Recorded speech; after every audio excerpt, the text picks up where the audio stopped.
Fala, minha galerinha, tudo bem com vocês? Tudo tranquilinho? Para quem não me conhece, meu nome é Celi Anderson, sou tecnólogo em radiologia.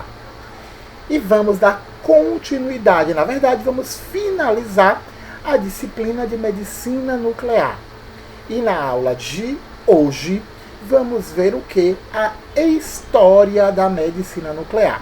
Na verdade vamos dar continuidade ao slide 2 com história da medicina nuclear.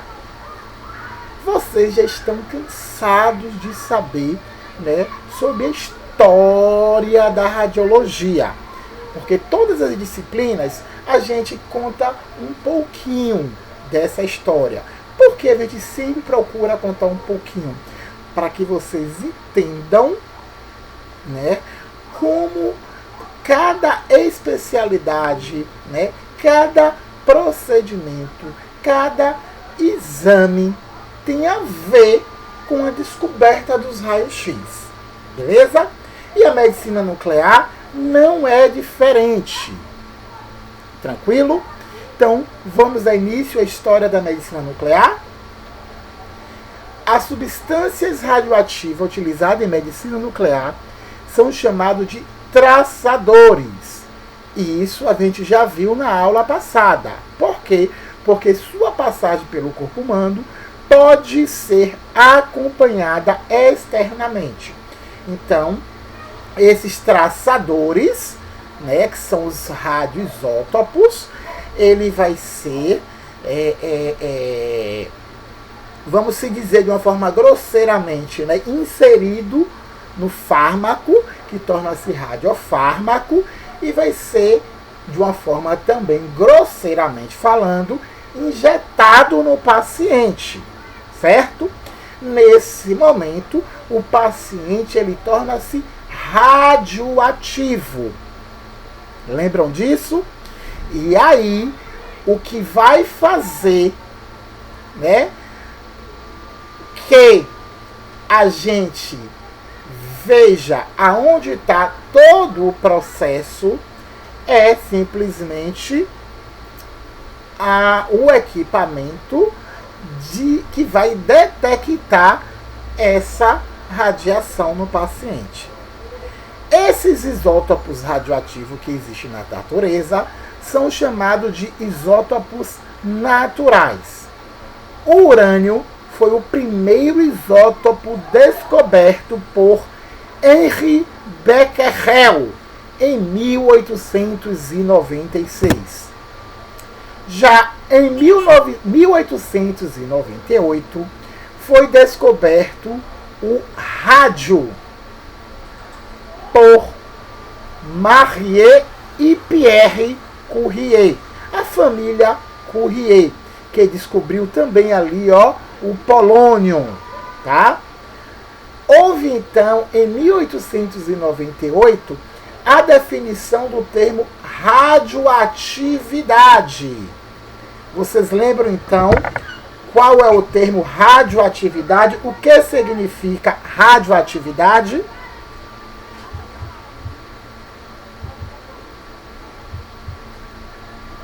E aí, tô dando esse tempinho para que vocês lembrem, tá?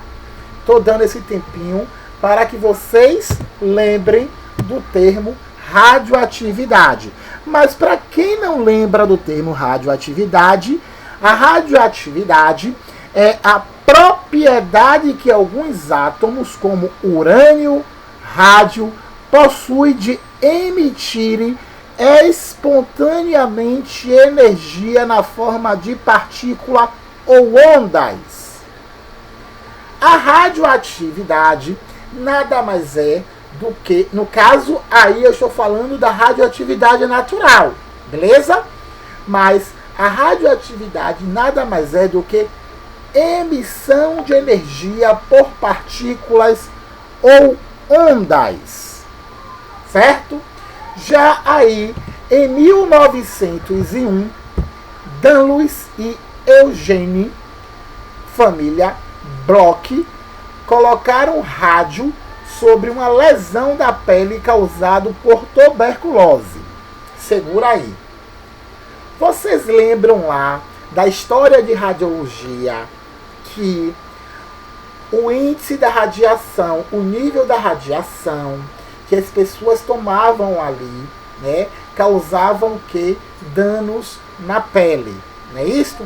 Então, Danos e Eugênio, com esse adventure, né, esse adventor, desculpa, adventure é um carro, então esse adventor, eles começaram a analisar que aquela radiação sendo emitida de uma forma exagerada causava danos na pele, né? E se causava danos na pele, você tinha o que? Uma morte celular. Quando eu falo danos, vocês podem entender como lesões, beleza? Então, causava morte celular.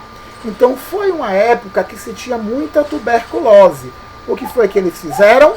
Pegaram o rádio que emitia, o rádio, elemento químico rádio, que emitia uma radiação, tá? Uma radiação, e colocou na pele de um indivíduo, né?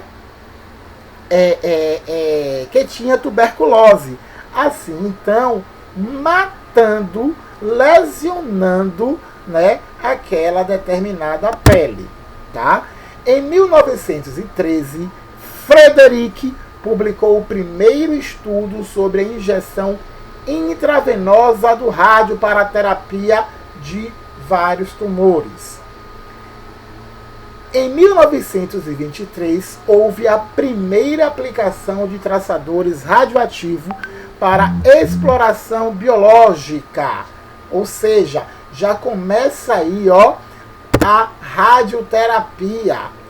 Aqui, em 1923, Reversi utilizou pela primeira vez um traçador natural em uma exploração biológica em animais. Já começa aí, ó, ter aquele momento, né, que a radiação ela é detectada no corpo de um indivíduo, que nesse caso, primeiramente, foi em um animal. Em 1943, ele recebeu o Prêmio Nobel de Química por esse experimento, por essa descoberta, por essa ciência. Em 1927, a proposta de um detector de radiação por Geiser e Miller. Então, a gente já tem aí que o indivíduo, ele toma determinado radiofármaco, ou seja, é colocado nele traçadores naturais de radiação, e através disso é detectado aquela radiação naquele indivíduo. E logo em cima de 1923, já em 1927, Geiser e Miller, ele descobre, né, ele arma esse detector para que venha detectar essa radiação no indivíduo. Já em 1927, Blum, Gert e Ries realizaram a primeira medida de velocidade sanguínea mediante a injeção de uma solução de radônio em um braço e subsequente verificação. Ou seja, ele já ingere ali, ó, uma medicação que possui radioativa e começa a medir aquela radiação, né, o tanto que ela fica ali exposta, né, no indivíduo. Um avanço significativo na quantificação de substância, como os hormônios no sangue, foi alcançado com a técnica de ensaios radioimunológicos, que é desenvolvida aí por Salomão e Rosalind. Então, já passa aí, ó, observar que os hormônios no sangue, tá? Através de ensaio, o avanço significativo dessas substâncias. Em 1932, houve a construção e a invenção do ciclotron, tá? Tanto por Stanley, tá? Na verdade, por Ernst e Stanley. Eles inventaram, né? Eles construíram o ciclotron. O ciclotron, ele vai possibilitar o bombardeamento de núcleo-alvos por partículas positivas aceleradas, assim se formando traçadores. Lembra da aula passada? Ciclotron, eu especifiquei bem para que serve o ciclotron, o que no ciclotron, o que dentro do ciclotron ele é feito. Beleza? A produção de quantidade suficiente de radionuclídeos para o uso médico só se inicia com o advento dos reatores nucleares, que é desenvolvido já aqui na Segunda Guerra Mundial. Já em 1934, aplicações dos isótopos no campo de diagnóstico. Então a gente já começa aí, ó, a aplicar os radioisótopos para diagnosticar. E aí começa os primeiros estudos da fisiologia da glândula da tireoide. Tranquilo? Inicialmente foi utilizado o iodo 128 e logo a seguir foi utilizado o iodo 131 para o estudo da glândula da tireoide.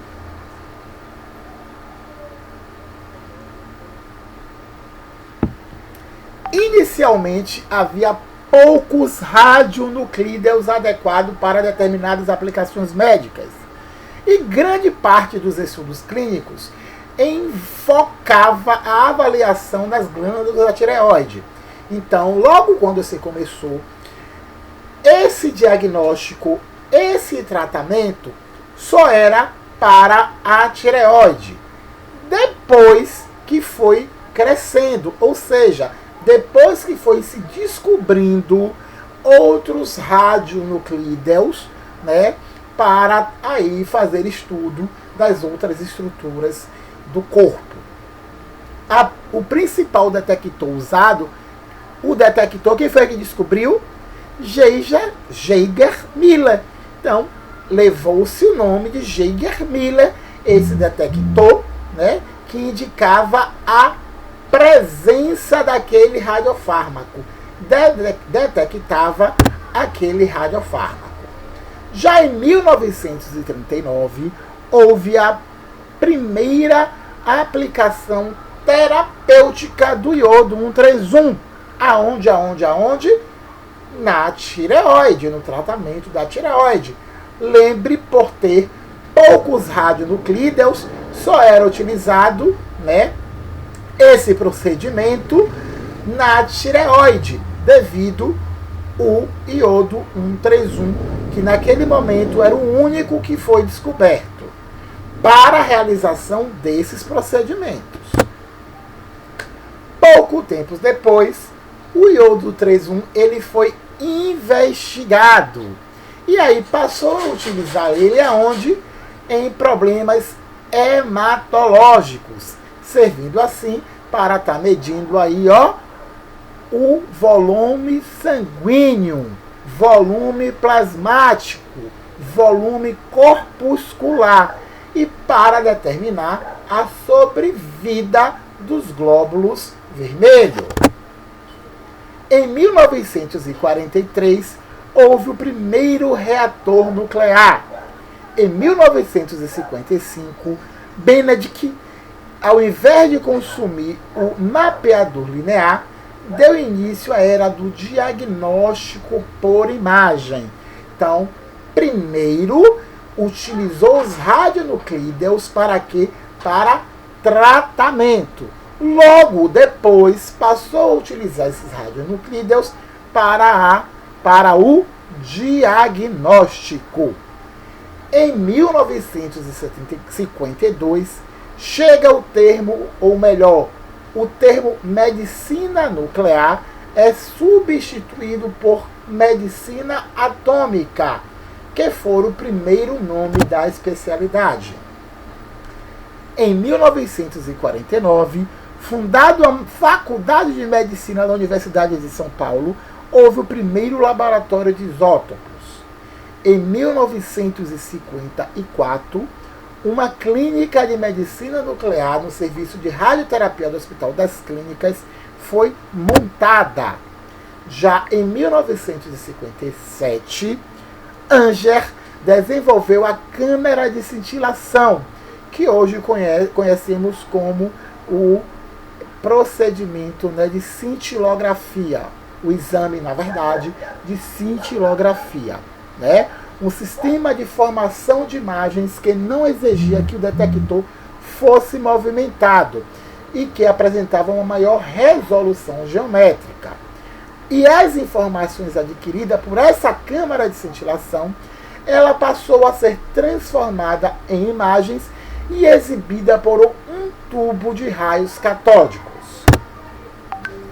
O grande poder do diagnóstico da medicina nuclear se firmou quando Paul, né, e sua equipe introduziu o radionuclídeo Tecnécio 99M como seu principal marcador. O Tecnécio 99M ainda possui uma meia-vida de 6 horas, uma energia de 140 keV e é continuamente produzido pela desintegração. Outra característica muito importante é a facilidade que o Tecnécio 99M consegue marcar um número muito grande de fármacos. Então, a gente já deixa de ter aí, ó, só o iodo 131 e passa a ter o Tecnécio 99M, no qual esse radiofármaco, ele aí, ó, vai atingir, na verdade, ele vai servir, tá? Ele vai ser aplicado em quase todos os órgãos. Nos anos 60, com o desenvolvimento dos computadores, foi possível adquirir e armazenar os processos de imagens que era constituído, né, que era obtido pelas câmeras de cintilação. Já agora nos anos 70, agora não, né? Há um pouquinho mais lá atrás, nos anos 70, novos avanços em computações e principalmente no desenvolvimento na implementação dos métodos de reconstrução de imagem. Então você já começa a ter aí, ó, o SPECT e o PET-CT, que você já conhece. David Scheffler, ao propor construir cortes tomográficos de emissão e transmissão pelo método da retroprojeção em 1971. Desde a sua introdução em aplicação clínica, tanto o SPECT quanto o PET vem suprindo a comunidade médica com excelentes informações biológicas, tá? A medicina nuclear é aceita nos Estados Unidos como uma especialidade médica e em 1973 introduz o teste de exercício com estresse para avaliação miocardial. A recente combinação com o PET e a tomografia, ou também com o sistema combinado, chamamos PET-CT, que é o PET com a tomografia computadorizada, o CT é de tomografia computadorizada, tá? Houve então, assim, acoplou-se o tomógrafo por emissão de positrões e um outro multicorte por emissão de raio-x. E isso passa a permitir a extração máxima dos benefícios que essas modalidades pode oferecer, assim tornando a imagem bem melhor. Aí temos um exemplo de um PET-CT, tá? Emissão de pósitons e uma tomografia, beleza? Na história resumida na medicina nuclear, 3 cronologias de eventos devem ser examinados. Uma referente ao desenvolvimento do equipamento, outra a geração de isótopo, que se utilizava em radiodiagnóstico e radioterapia, ou seja, em diagnóstico, em terapia, e a terceira que diz respeito a investigações laboratoriais com os traçadores, que a gente já viu tudo isso, mas a gente só tem que estar obedecendo essa cronologia. Beleza, galera? Tranquilinho? Aula de história é sempre aula de história. Então, não apoquentem a cabeça de vocês. Beleza? A aula hoje foi muito rápida, né? Mas deu para passar aí, ó, a história da medicina nuclear. Tranquilo? Vou liberar aí uma atividade para vocês lá no Google Sala. Qualquer dúvida, me chamam lá no WhatsApp que eu irei tirar. Beleza, galera? Obrigado por estar comigo nessa disciplina de medicina nuclear. Desculpem, nessa disciplina de medicina nuclear. E em breve estaremos juntos novamente. Um abração e boa sorte a todos.